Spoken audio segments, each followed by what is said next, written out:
সুবিমল একজন লোভী স্বর্ণ ব্যবসায়ী।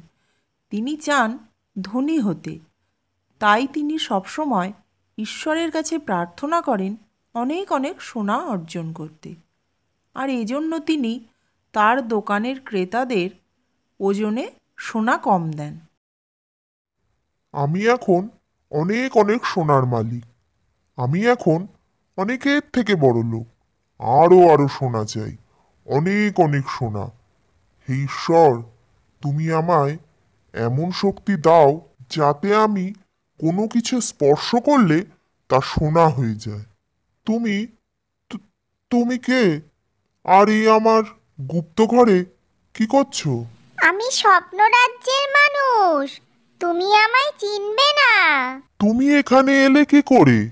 আমরা সব জায়গায় যেতে পারি। তা তুমি এখানে কি জন্য এসেছো? আমি তোমার মনের ইচ্ছা পূরণ করতে এসেছি। তুমি আমার মনের ইচ্ছা পূরণ করতে পারবে? বলো, তোমার মনের কোন ইচ্ছা পূরণ করব? তবে ইচ্ছা হতে হবে একটা। আমি চাই অনেক অনেক সোনা। আমি যাতেই হাত রাখবো সেটাই যেন সোনা হয়ে যায়।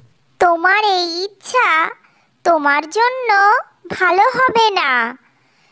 তুমি তোমার জন্য অন্য কোনো ইচ্ছার কথা বলো। এটাই আমার জন্য ভালো হবে। তুমি আমার জন্য এই ইচ্ছাটাই পূরণ করো। আবার একবার চিন্তা করো, তুমি যেটা চাইছো সেটা কি ঠিক হবে? হ্যাঁ হ্যাঁ, আমি অনেকবার ভেবেছি।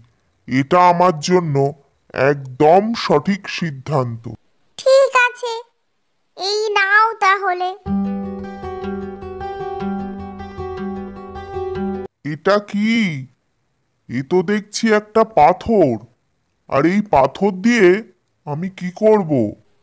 এই পাথর যে সে পাথর নয়, এটা হলো পরশ পাথর।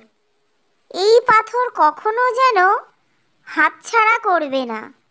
পাথরটি সব সময় কাছে কাছে রাখবে, অন্য কোথাও রাখবে না। তাতে কিভাবে সোনা পাবো? পাথরটি কাছে রেখে যে কোনো জিনিস স্পর্শ করলে তার সঙ্গে সঙ্গে সোনা হয়ে যাবে, আর ওই সোনা সবটাই তোমার। তবে এখনই প্রয়োগ করি, দেখি স্পর্শ করলে সব সোনা হয় কিনা। না না, এখনই এটা কাজ করবে না। আগামীকাল সূর্য উদয়ের পর থেকে এই পাথর কাজ করবে। আমি এখন যাই। আমার অনেক অনেক সোনা, আর আগামীকাল সকাল থেকে যাই স্পর্শ করব সেটাই হবে সোনা। আমি হব অনেক অনেক সোনার মালিক।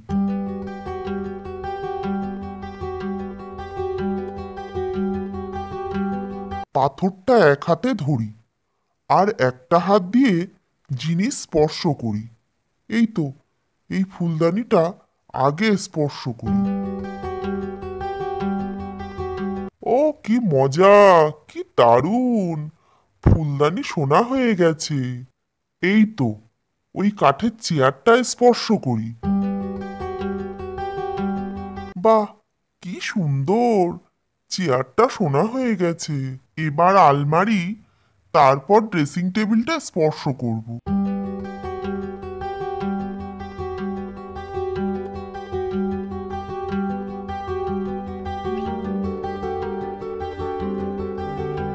কি গো, খাওয়া দাওয়া কিছু করবে না? এই দেখো গিন্নি, আজ সকাল থেকে যা স্পর্শ করছি সবই সোনা হয়ে যাচ্ছে। হ্যাঁ, তাই তো দেখছি। ঘরের সব আসবাবপত্র সোনা হয়ে গেছে। তাহলে এই সোনার টেবিল চেয়ারে বসে খাওয়া দাওয়া করো। গিন্নি, দেখো দেখো, আমার খাবারটাও সোনা হয়ে গেল। আমি এবার খাবোটা কি? কই, দেখি দেখি। আমার এ কি অবস্থা হলো! আমার খাবার সোনা হয়ে গেছে। এবার আমি খাবোটা কি? আমার বউকে স্পর্শ করতেই সোনা হয়ে গেল।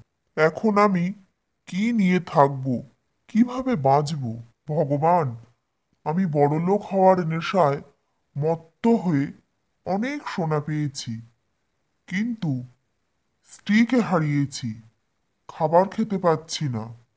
আমি বাঁচবো কিভাবে? আমি এই রকম বড়লোক হতে চাই না। তুমি দেখা দাও আর আমার সব সোনা ফিরিয়ে নাও। আমি আর সকল মানুষের মতো করে বাঁচতে চাই। আমার আগের জীবন ফিরিয়ে দাও। তোমার পাথরটা আমায় ফিরিয়ে দাও আর ঘুমিয়ে পড়ো।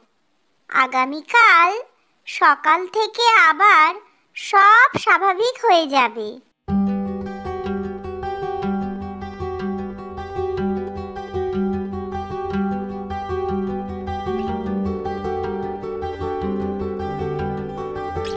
আমি কি তবে স- স্বপ্ন দেখেছি, নাকি পরশ পাথর পেয়েছিলাম?